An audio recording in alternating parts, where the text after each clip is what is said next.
Hey, I'm Grant with Grant's Game Rex. Happy to be here. These are my top 5 games I played in November.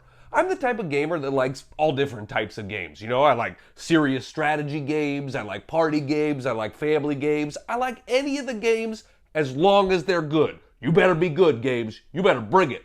Because I'm playing a lot of stuff and it's got to be brought in to impress me. These are the best games I played in November. My number 5 is the little pocket card game Winter from Devere Games. This is a game that's great for puzzle lovers. There is so much puzzly strategy thinkiness in this game. What you're doing is, there's only 18 cards in this game, so it's a very small imprint, and you are taking turns placing out cards. I should mention, it's a 2-player only game. And so you are placing cards out onto the table, trying to create groupings of 4 of your color snowflakes. And that's fine, that's fun, but where the game is really interesting is once you've placed all the 18 cards out, then you're moving cards around. It's essentially the freezing and the thawing. So once you've frozen and all the cards out there, you are basically contracting. You're going to be removing cards out of the game. You're going to be moving cards around. You're going to be removing tokens, all in the name of trying to have the last token left on the game, on the table. You're trying to have the last token out there on the cards. And I don't know, it just really hits that puzzly goodness for me. And you know, it plays in about 15 or 20 minutes, so you, even if you lose, you just reset, you play it again. You know, if you like small puzzle card games, I think this is a really good one. You know who I want to hear from? I want to hear from Winter itself. Well, to be honest, I'm just happy to be represented in a game. I need the good press. A lot of people hate Winter. I don't hate Winter. Oh, really? That's very nice of you to say. Where do you live? Los Angeles. They don't really have winter in Los Angeles. I know. That's why I don't hate it. I wish I could fist fight you now. My number 4 is Oh My Brain. And I would put this, just like Winter, into the category of clever card games. But unlike Winter, Winter is a very sort of serious and quiet and thoughtful game. Oh My Brain is a little bit more silly and comes with bigger emotional table moments.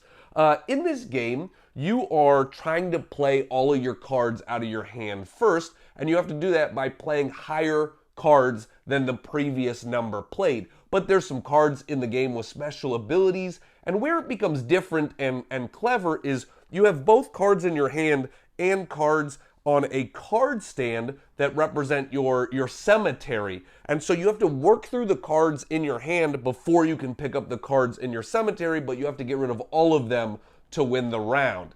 And so there's some strategy in what are you putting in your cemetery? What are you keeping in your hand? How are you going to work through stuff like that? And you know, like I said, it does have those big moments where someone plays a card down and you're like, no, come on, that's the number you're gonna play right now. You know, I needed something else.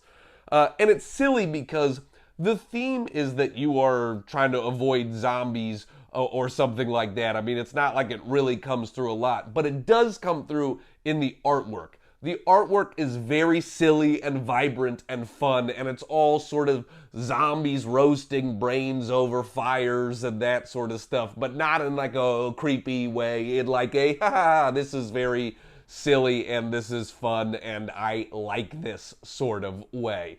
So, you know, if you like clever card games, I feel like this is a really good one to play. And whereas Winter was only a 2-player only game, this is a 2 to 5 player game, and I've played it at all player counts, and it really does work at all player counts. It's another fast game. You can play it in 20 minutes or something like that. Let's throw it over to Carl's corner for his thoughts. I really like the silliness of the game. You like the silliness? Yes, I'm a very silly person. Oh, I didn't really realize that. You wouldn't describe me as silly? Yeah, maybe it's not the word I'd use. Watch this.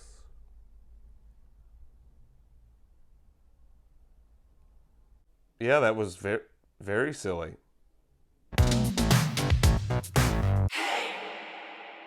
Flamecraft has gotten a lot of hype, and rightfully so. It is a super fun game. I really like it.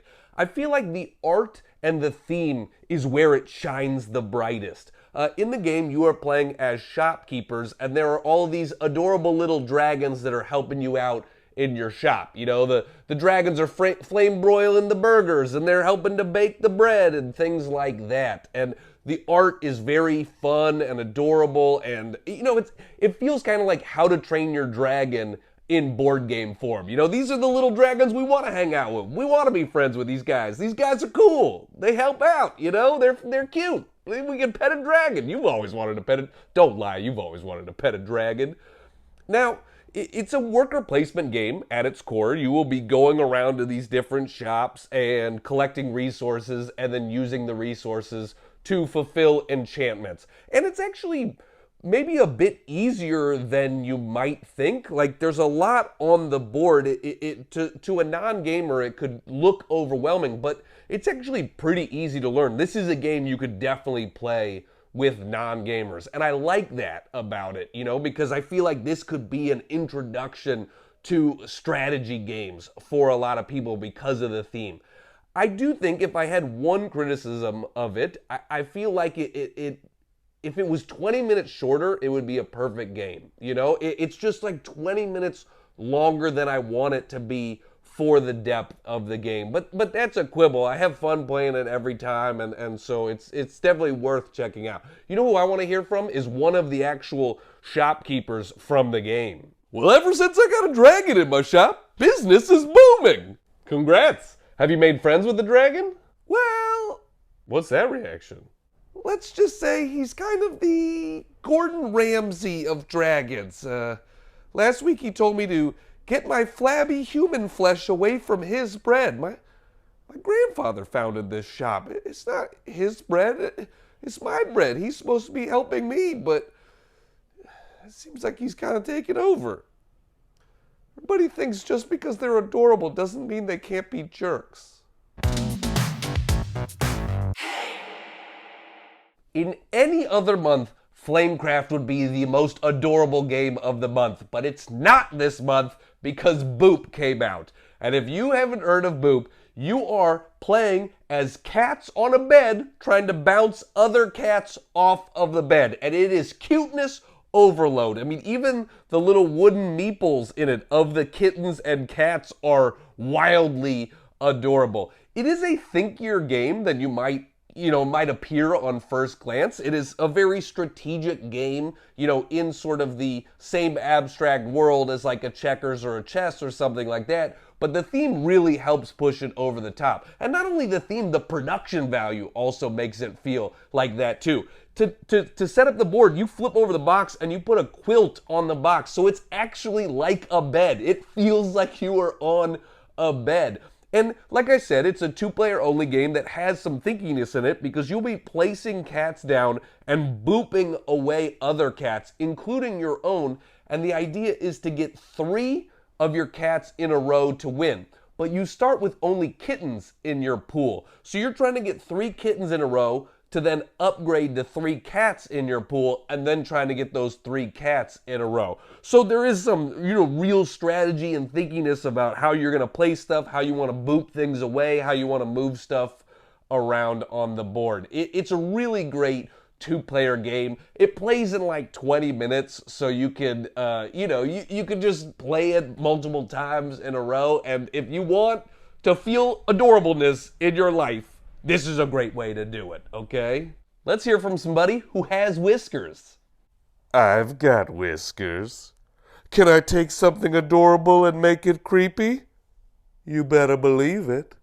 With a mustache like this, everything is creepy. Oh, what's that? I've got some food in my mustache?